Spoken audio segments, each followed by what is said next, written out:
What if tomorrow all laws disappeared? No police, no cameras, no social consequences, no one watching. Would you still be the same person, or would someone else emerge?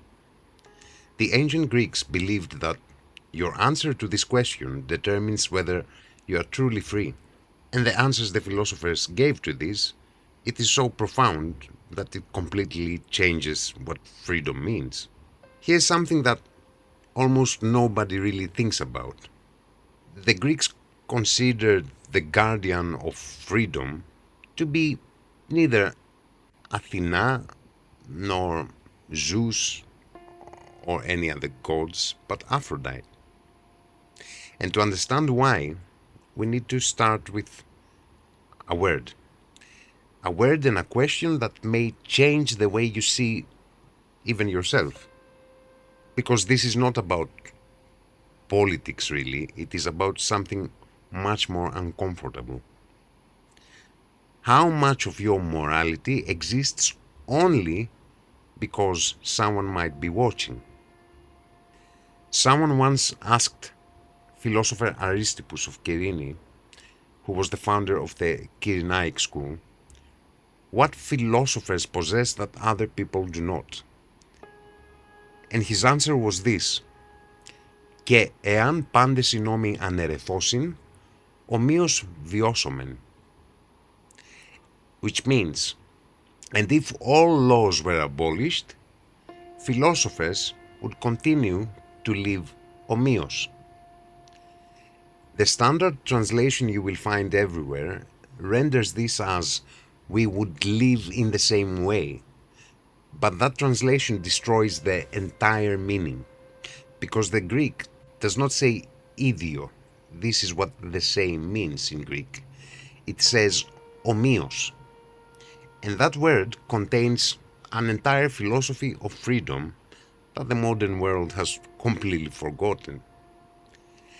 Now, Aristippus was not a cynic or a stoic. He was a Cyrenaic philosopher, a philosopher who saw pleasure as the highest good. We are talking about an entirely different methodology from Antisthenes, for example, or Epictetus. And yet, he says exactly the same thing. Because the Greek philosophical schools differed in method, but agreed on purpose. All of the Greek philosophical schools saw as their telos, as their ultimate aim, the perfection of the human being and eudaimonia. And for all of them, that perfection could not depend on external conditions. It could not depend on laws, on rules, on social judgment, or anything else external. Now we have two words that could have been used instead of Omios. We have ideo, which means the same, and also iso, which means equal. Omios means alike in nature, and Aristippus didn't choose this randomly. He chose Omios, and the difference is enormous. Ideo is the same, is mechanical repetition, like a photocopy. Two things that are letter for letter identical. Iso is equal, and this is something else. And this is far more dangerous as a confusion in terms of translating. Equal is leveling. It is the idea that different things must be treated as if they were the same. And if you take an honest look at humanity, you'll see that there are levels and levels of human beings, levels of consciousness, levels of development, levels of wisdom. So, to classify them as the same or equal actually puts you in a state of cognitive dissonance with reality. The philosophers never spoke of equality. There is no such concept in Greek philosophy. Equality, as a political concept, is a rhetorical trick. It serves agendas. It does not describe reality. Omios is something completely different. As we said, it means of the same nature, the same quality, the same inner orientation. It does not say everyone is the same or equal. It says the philosopher, or to put it in other words, the person, the one who has cultivated his character, will live with the same quality of existence regardless of external conditions, because that quality does not depend on any external rules. It comes from within. And this opens something much deeper, because this quality of existence isn't simply a moral choice. It is an alignment with what we call natural law. Law and the Logos. What did the Greeks mean by natural law? They didn't mean what we mean today. They meant something far more holistic. The word nomos, which is law, comes from the verb nemo, which means to distribute, to allocate, to apportion. Law isn't primarily a rule imposed from above. It is the very principle of right distribution, that which correctly allocates energy, function, and role to every element of the world. And here I want to give a definition of natural law that sounds simple but goes very deep. I'm planning to make in the future a dedicated video about the natural law. But for this video, the definition is this. Natural law is determined by one thing and one thing only: where my freedom begins and where it ends, and where the freedom of another being begins and where it ends. That's it. And at the same time, nothing about it is simple, because to truly know this, not theoretically but actually knowing it, requires deep self-knowledge. It requires knowing who you are, what belongs to you and what doesn't. Nikos, Empedocles' Strife, is precisely the violation of this boundary, extending yourself beyond what belongs to you. Philotes, Aphrodite, is the recognition and respect of this boundary, the harmony that is born when every being moves within its own limits. And nemo, the root of nomos, is exactly this, the right distribution, each thing in its place, each thing within its limits. The truly free person doesn't need a law with a small l to know where their freedom ends. They know it from within, because they have aligned themselves with the law with a capital L. In my book, Beyond Evil, I make a distinction that I find helps enormously to explain this. The difference between law with a capital L and law with a small l. The law with a small l is human convention. What a parliament votes on, what gets written into codes, rules, regulations, and what changes from era to era. And this can be just or unjust. It can reflect truth or totally distort it.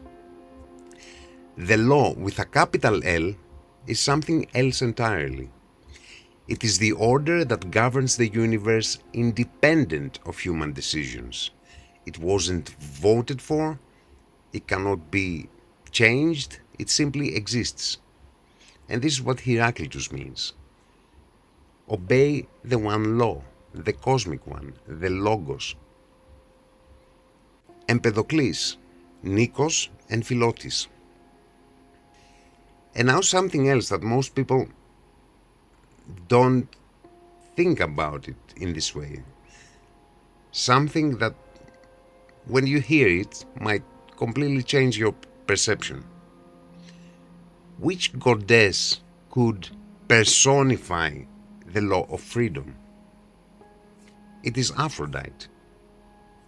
Yes, Aphrodite, the one we all know as the goddess of beauty and love, of attraction. She is the guardian of freedom. Before we get there, to see where I'm going with it, I want to ask you something. A person with uncontrolled emotions, who gets angry, who explodes, who grieves over everything beyond their control, with uncontrolled desires, constantly chasing something without knowing why, with dogmas and beliefs they won't examine, who believe without questioning, who are greedy, who measure the value of everything in money, who are unjust, a person who takes what isn't theirs. Is that person free? And second question, is that person beautiful? For the Greeks, these two questions have the same answer. The beautiful and the free are synonymous. You cannot be free and at the same time ugly in the Greek sense. And you cannot be truly beautiful if you are a slave to your passions. And here we have Empedocles. Empedocles says that the world moves through four elements: fire, water, earth, and air. But these elements don't move on their own. They are moved by two cosmogonic forces: Nikos, which is strife, separation, that which divides, and Philotes, which is attraction, union, that which brings the elements into harmony. And what is the other name of Philotes? Empedocles says that they also call her Joy and Aphrodite. Aphrodite isn't simply the goddess of beauty. She is the cosmogonic force that brings the elements into unity, as we said. She is Philotes, the attraction that holds everything together. And then he says something else. You see her only with the mind. Meaning that Aphrodite, beauty, freedom, Philotes, is not something you see with your eyes. It is something you perceive with the mind. And you perceive it with the mind only when your elements, body, mind, soul, spirit, are in Philotes, in harmony, in freedom. The person with uncontrolled emotions, uncontrolled desires, with rigid beliefs, they won't question anything. Their elements are in Nikos, in separation. One part pulls this way, another that way. There's no unity, no harmony, no beauty, and therefore no freedom. They haven't seen Aphrodite. They haven't been touched by Philotes. Aphrodite and foam. Now, let's go to a phrase. Το καλόν και αγαθόν. The root kal originally meant beautiful, seemly, but in Greek thought beauty was never only external. It was the expression of inner harmony, of inner Philotes. So the truly kalos person is the one whose elements are in harmony, whose soul, mind, and actions move in the same direction. And that inner harmony reflects outward as beauty. Agathon, from agan thon, from the verb theo, which means to run, that which runs with force, that which constantly moves towards something. So the agathos person is not static, he is movement, continuous movement toward the agathon. Today we have become accustomed to think of a good person as meek, mild, someone who doesn't disturb anyone, a little bit silly maybe, but that is not at all the real meaning of kalos και agathos. The truly kalos και agathos is immensely powerful. He is the one who moves with force toward what is true.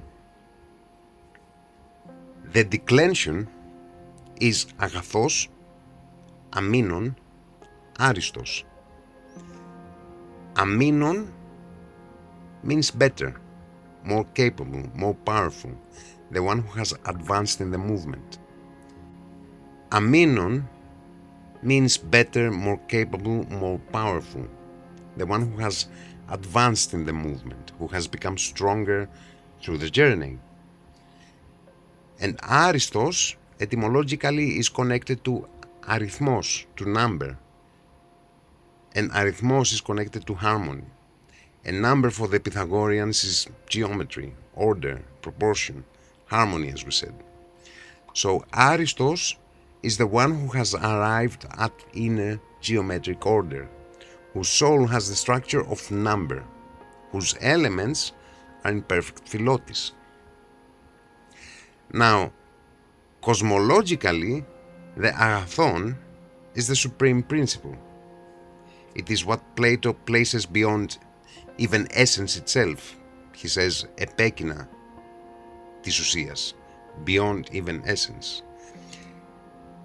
And notice, he doesn't call it God, he calls it tagathon, because it is beyond any name.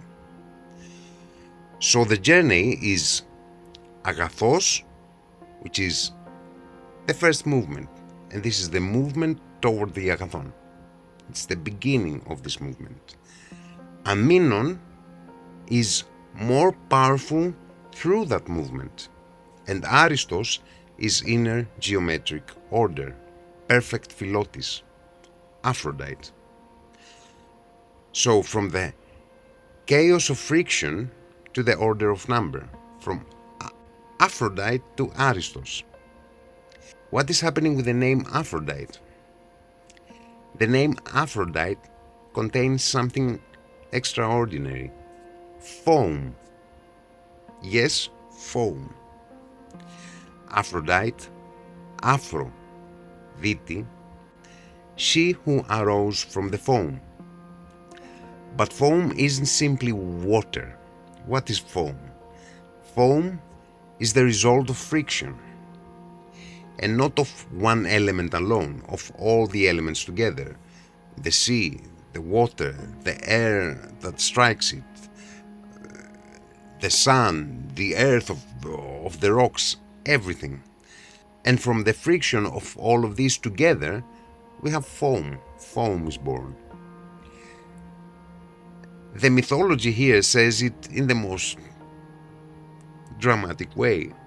Aphrodite was born from the foam that formed when Kronos severed Uranos and his severed parts fell into the sea.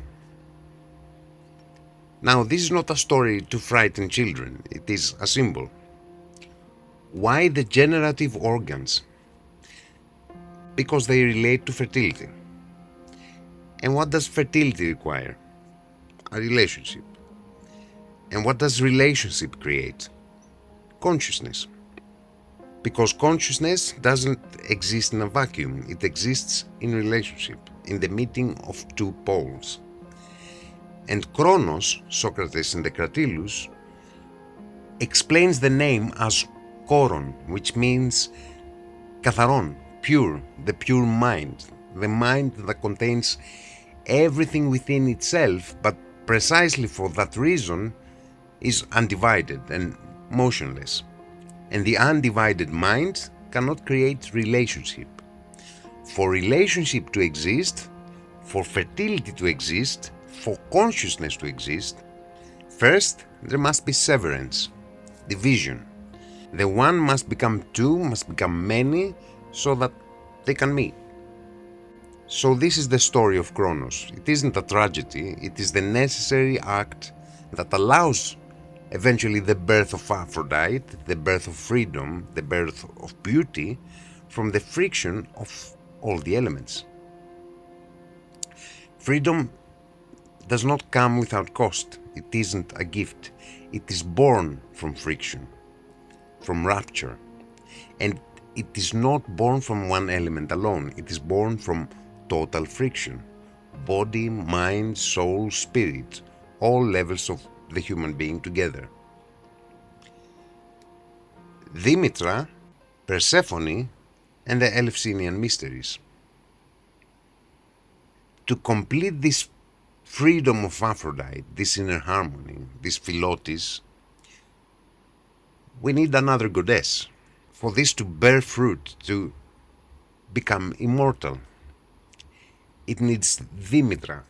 Demeter carries a title in Greek theology, Thesmophoros, the bearer of thesmi. What is thesmi? Thesmi are not the laws of parliament with a small l. They are the great laws with a capital L. The law of nature, of the cycle of life. The law that comes from Nemo, which means the right distribution to every element of the world. If Aphrodite is the force that attracts and unites the elements in Philotes, Demeter is the very geometric matrix that makes them bear fruit.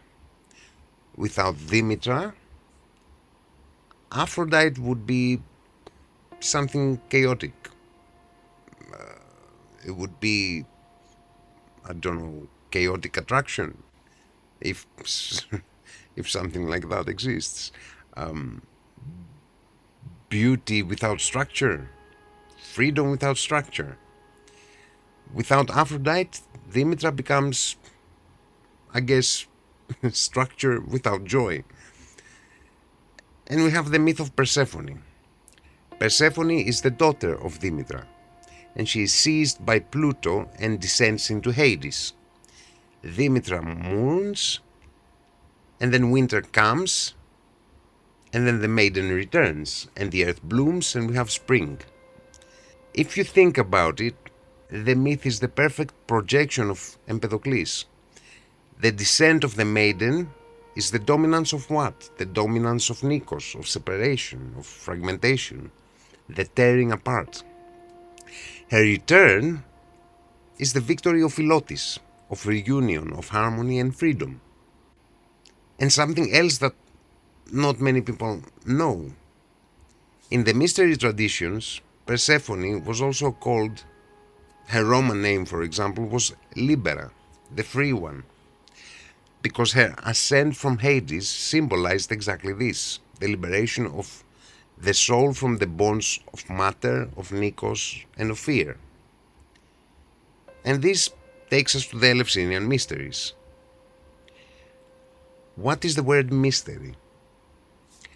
The word mystery comes from mysterion. And mysterion comes from the verb mio, which is to close the eyes, the lips.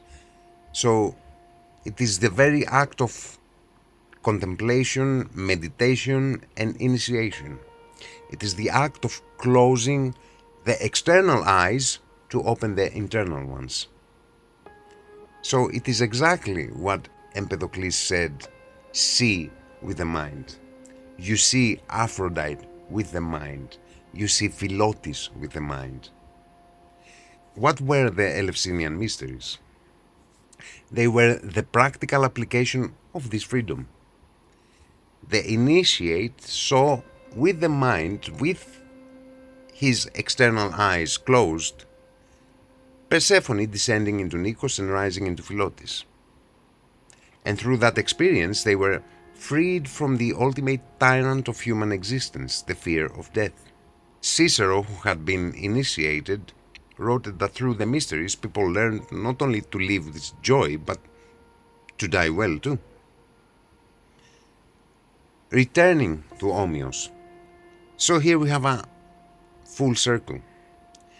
Because the person who does not fear death cannot be coerced by any external power. By no law, no camera, no threat, no pressure, nothing can move them. They are the absolutely free person. Aphrodite made them beautiful, brought their elements into Philotes. Demeter made them wise, gave them the law with a capital L, the cosmic rhythm. And the Eleusinian Mysteries made them immortal, freed them from the very final fear of the human being. And the beautiful, wise, and immortal person is the only truly free one. And if all laws were abolished, philosophers would continue to live Omios. Now you understand what he is saying. How many people around you, and you yourself, change their behavior depending on whether they're being watched or not, depending on whether there's a camera, a consequence, an audience, depending on whether the boss knows or the family or the followers or whoever. That is the opposite of freedom. It is life in Nikos. Life without Aphrodite, without Demeter, without initiation. And behind every fear, the policeman, the employer, the likes, every fear is the fear of death. The truly free person doesn't live differently because they are being watched. They live Omios, the same inner harmony, the same Philotes, because they have seen Aphrodite with the mind, because they know the law with a capital L, because they no longer fear the biggest fear of a human being. So to close this video, one question. Are your elements today in Nikos or in Philotes? Have you seen Aphrodite with the mind and not with the eyes? And have you been initiated? Have you closed the external eyes to open the internal ones?